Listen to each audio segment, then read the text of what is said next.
முன்னொரு காலத்தில் சந்தனப்பட்டி என்ற சிற்றூரில் உழவன் ஒருவன் இருந்தான். அவனுக்கு 2 மகன்கள் இருந்தனர். முதுமை அடைந்த உழவன் இறந்துவிட அண்ணன், தம்பி இருவரும் வறுமையில் வாடினர். தம்பி, நாம் இருவரும் இந்த ஊரில் கடினமாக உழைக்கிறோம். இருந்தும் வயிறார உண்ண முடியவில்லை. நான் வெளியூர் சென்று பொருள் ஈட்டித் திரும்புகிறேன். நீ அதுவரை நம் வீட்டை பார்த்துக்கொள். அதன் பிறகு வளமாக வாழலாம் என்று சொல்லிவிட்டு புறப்பட்டான். நெடுந்தொலைவு நடந்து ஓர் ஊரை அடைந்தான். அந்த ஊர் பண்ணையாரிடம் வேலை கேட்கச் சென்றான். அவரை பண்ணையார் என்று அறிந்து கொண்ட அவன், ஐயா, வேலை தேடி ஊருக்கு வந்தேன். எனக்கு ஏதேனும் வேலை கொடுங்கள் என்று வேண்டினான். நல்ல இடத்திற்குத்தான் வந்துள்ளாய். எனக்கு ஒரு வேலையாள் தேவை. நல்ல ஊதியம் தருவேன். ஆனால் என்று இழுத்தார் அவர். எதுவாக இருந்தாலும் சொல்லுங்கள். நீங்கள் என்ன சொல்கிறீர்களோ அப்படியே நடந்து கொள்வேன் என்றான் அவன். நீ என்னிடம் ஓராண்டு வேலை செய்ய வேண்டும். ஆண்டு முடிவில் 3 பொற்காசுகள் கூலியாக தருவேன். நான் என்ன வேலை சொன்னாலும் நீ செய்து முடிக்க வேண்டும். அப்படி உன்னால் முடிக்க முடியாத ஒவ்வொரு வேலைக்கும் ஒவ்வொரு பொற்காசுகளை குறைத்துக் கொள்வேன் என்றார் அவர். சூழ்ச்சியை அறியாத அவன், இன்றே வேலையில் சேர்ந்து கொள்கிறேன். நீங்கள் என்ன சொன்னாலும் செய்து முடிக்கிறேன் என்றான். அவரிடம் வேலைக்குச் சேர்ந்த அவன் உண்மையாக உழைத்தான். நாட்கள் ஓடின. ஓராண்டு முடிய இன்னும் ஒரு நாள்தான் இருந்தது. 3 பொற்காசுகள் நாளை கிடைக்கும். ஊருக்குச் சென்று தம்பியுடன் வளமாக வாழலாம் என்று மகிழ்ச்சியுடன் இருந்தான் அவன். பொழுது விடிந்தது. பண்ணையாரிடம் சென்ற அவன், ஐயா, இன்றோடு ஓராண்டு முடிகிறது. நீங்கள் சொல்லிய கூலியை கொடுத்தால் நான் ஊருக்குச் செல்வேன் என்று இழுத்தான். இன்று மாலைதான் நான் சொன்ன ஓராண்டு முடிகிறது. உனக்கு 3 எளிய வேலைகள் வைக்கிறேன். மாலைக்குள் அவற்றை முடித்துவிட்டு கூலியை வாங்கிக்கொள். பிறகு மகிழ்ச்சியுடன் உன் ஊருக்குச் செல் என்றார் அவர். முதல் வேலை என்ன சொல்லுங்கள் என்று கேட்டான் அவன். அதோ பார், அங்கே 2 விலை உயர்ந்த பீங்கான் ஜாடிகள் உள்ளன. ஒன்று பெரிய ஜாடி, இன்னொன்று சிறிய ஜாடி. அந்தச் சிறிய ஜாடிக்குள் பெரிய ஜாடியை வைக்க வேண்டும். இதுதான் நீ செய்ய வேண்டிய முதல் வேலை என்றார் அவர். ஐயா, எப்படி சிறிய ஜாடிக்குள் பெரிய ஜாடியை வைக்க முடியும்? யாராலும் செய்ய முடியாத செயலைச் செய்யச் சொல்கிறீர்களே, இது என்ன அநியாயம் என்று அலறினான் அவன்.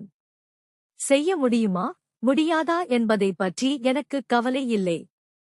நான் சொன்ன இந்த வேலையைச் செய்யாவிட்டால் உன் கூலியில் ஒரு பொற்காசை குறைத்துக் கொள்வேன் என்று சொன்னார் அவர். வேறு வழியில்லாமல், ஐயா, அடுத்த வேலை என்ன? அதைச் சொல்லுங்கள் என்று கேட்டான். அந்த அறைக்குள் ஈரமான நெல் உள்ளது. நெல்லை நீ வெளியே எடுத்துச் செல்லாமல் காய வைக்க வேண்டும். அதுதான் 2வது வேலை என்றார் அவர். திடுக்கிட்ட அவன், ஈர நெல்லை வெளியே எடுத்துச் செல்லாமல் எப்படி காய வைக்க முடியும்? நீங்களே வழி சொல்லுங்கள் என்று கோபத்துடன் கேட்டான். வழி எல்லாம் எனக்குத் தெரியாது. நான் என்ன சொல்கிறேனோ அதை நீ செய்ய வேண்டும் என்றார் அவர். 2 பொற்காசுகள் போய்விட்டன. ஒரு பொற்காசாவது கிடைக்காதா என்ற எண்ணத்தில் 3வது வேலை என்ன என்று சோகத்துடன் கேட்டான் அவன். இந்த வேலை மிக எளிய வேலை. என் தலையின் எடையை மட்டும் நீ சரியாக அளந்து சொல்ல வேண்டும், அவ்வளவுதான் என்றார் அவர். ஐயா, உங்கள் தலையின் எடையை மட்டும் எப்படிச் சொல்ல முடியும்? ஓராண்டு உங்களிடம் உண்மையாக உழைத்தேன். என் மீது இரக்கம் காட்டுங்கள் என்று கெஞ்சினான் அவன். நான் சொன்ன 3 வேலைகளை நீ செய்யவில்லை. ஒப்பந்தப்படி உனக்கு தரவேண்டிய 3 பொற்காசுகளை நான் தர வேண்டாம். போய் வா. இனி நீ கெஞ்சுவதாலோ அழுவதாலோ என் உள்ளம் இறங்காது என்று கண்டிப்புடன் சொன்னார் அவர். தான் நன்றாக ஏமாற்றப்பட்டது அப்போதுதான் அவனுக்கு புரிந்தது. தள்ளாடியபடி தன் ஊர் வந்து சேர்ந்தான் அவன். தம்பியிடம் நடந்ததை எல்லாம் சொல்லி அழுதான். அண்ணா, உன்னை ஏமாற்றிய அந்த பண்ணையாரை பழிக்கு பழி வாங்குகிறேன் என்று கோபத்துடன் சொல்லிவிட்டு புறப்பட்டான் தம்பி. அண்ணன் வேலை பார்த்த அதே ஊரை அடைந்தான். பண்ணையாரைச் சந்தித்த அவன், ஐயா, நான் வெளியூர் வேலை தேடி இங்கு வந்தேன். ஏதேனும் வேலை கிடைக்குமா என்று பணிவுடன் கேட்டான். ஏமாளிக்கு உலகில் பஞ்சமே இல்லை. புதிதாக ஓர் ஏமாளி கிடைத்திருக்கிறான். இவனை ஏமாற்றி வேலை வாங்க வேண்டும் என்று நினைத்தார் அவர். எனக்கும் உன்னைப் போல ஒரு வேலையாள் தேவை. நீ என்னிடம் ஓராண்டு வேலை செய்ய வேண்டும். அப்படி வேலை செய்து முடிந்ததும் உன் கூலி 3 பொற்காசுகளைப் பெற்றுக்கொண்டு மகிழ்ச்சியுடன் செல்லலாம் என்றார். ஓராண்டு முடிவடைந்தது. ஏதும் அறியாதவன் போல், ஐயா, இன்றோடு ஓராண்டு முடிகிறது என்றான். உனக்கு 3 எளிய வேலைகள் வைத்திருக்கிறேன். அவற்றை முடித்துவிட்டு உன் கூலியை வாங்கிக்கொள் என்றார் பண்ணையார். இதோ இங்கே விலை உயர்ந்த 2 பீங்கான் ஜாடிகள் உள்ளன. ஒன்று பெரியது, இன்னொன்று சிறியது. நீ செய்ய வேண்டிய வேலை, அந்தச் சிறிய ஜாடிக்குள் பெரிய ஜாடியை வைக்க வேண்டும். செய்துவிட்டு வா என்றார் அவர். எளிய வேலைதான் என்ற அவன் அங்கே ஒரு மூலையில் இருந்த தடி ஒன்றை எடுத்தான். அந்தத் தடியால் அவன் கண் எதிரிலேயே பெரிய ஜாடியை ஓங்கி அடித்தான். விலை உயர்ந்த அந்த ஜாடி உடைந்து நொறுங்கியது. பதைபதைத்த அவர், டேய், நான் என்ன சொன்னேன்? நீ என்ன செய்கிறாய் என்று அலறினார். ஐயா, பெரிய ஜாடியை உடைத்தால்தான் அதைச் சிறிய ஜாடிக்குள் வைக்க முடியும். அதனால்தான் அந்த ஜாடியை உடைத்தேன் என்றான் அவன். என்ன செய்வது என்று தெரியாமல் திகைத்து நின்றார் பண்ணையார். ஐயா, நான் செய்ய வேண்டிய 2வது வேலை என்ன என்று பணிவுடன் கேட்டான் அவன். என்னிடமா உன் திறமையைக் காட்டுகிறாய்?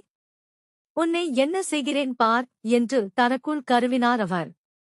அந்த அறைக்குள் ஈர நெல் உள்ளது. அந்த நெல்லை நீ வெளியே எடுத்துச் செல்லாமல் காய வைக்க வேண்டும் என்றார். இதுவும் எளிய வேலைதான் என்ற அவன் அந்த வீட்டுக் கூரையின் மேல் ஏறி கூரையை பிரித்து கீழே தள்ளத் தொடங்கினான். இதைக் கண்டு பதறிய அவர், டேய், கூரையை பிரித்து என் வீட்டையே நாசம் ஆக்குகிறாயே, கீழே இறங்கு என்று கோபத்துடன் கத்தினார். ஐயா, அறைக்குள் இருக்கும் நெல்லை காய வைக்கச் சொன்னீர்கள். கூரையை பிரித்தால் தானே கதிரவன் ஒளி நேராக அறைக்குள் படும். அங்கிருக்கும் நெல் காயும். அதனால்தான் கூரையை பிரித்து எறிகிறேன். ஒவ்வொரு முறையும் வேலை இடுகிறீர்கள். அதை நான் செய்து முடிப்பதற்குள் நீங்களே தடுத்து விடுகிறீர்கள். இந்த முறையாவது முழுமையாகச் செய்ய விடுங்கள் என்றபடியே மேலும் கூரையை பிரித்து எறிந்தான். அந்த வீடு கூரை இல்லாமல் கூட்டிச் சுவரைப் போல் காட்சியளித்தது. சரியான அறிவாளியிடம் மாட்டிக்கொண்டோம் என்ற உண்மை அப்போதுதான் அவருக்கு புரிந்தது. நான் இடும் 3வது வேலையை எந்த கொம்பனாலும் செய்ய முடியாது. இவன் ஏமாற்றம் அடைவதை பார்த்து மகிழ வேண்டும் என்று நினைத்தார் அவர். என் தலையின் எடை என்ன? நீ அதைச் சரியாகச் சொல்ல வேண்டும். இதுதான் நீ செய்ய வேண்டிய 3வது வேலை என்றார் அவர். கடினமான வேலையாக இருக்கும் என்று நினைத்தேன். எளிய வேலைதான் தந்திருக்கிறீர்கள் என்ற அவன் தோட்டத்திற்குச் சென்றான். பெரிய பூசணிக்காய் ஒன்றை பறித்தான். அதைத் தூக்கிக் கொண்டு உள்ளே வந்த அவன், உங்கள் தலையின் எடையும் இந்த பூசணிக்காயின் எடையும் ஒன்றுதான். இதோ தராசு உள்ளது. இதில் ஒரு தட்டில் பூசணிக்காயை வைக்கிறேன்.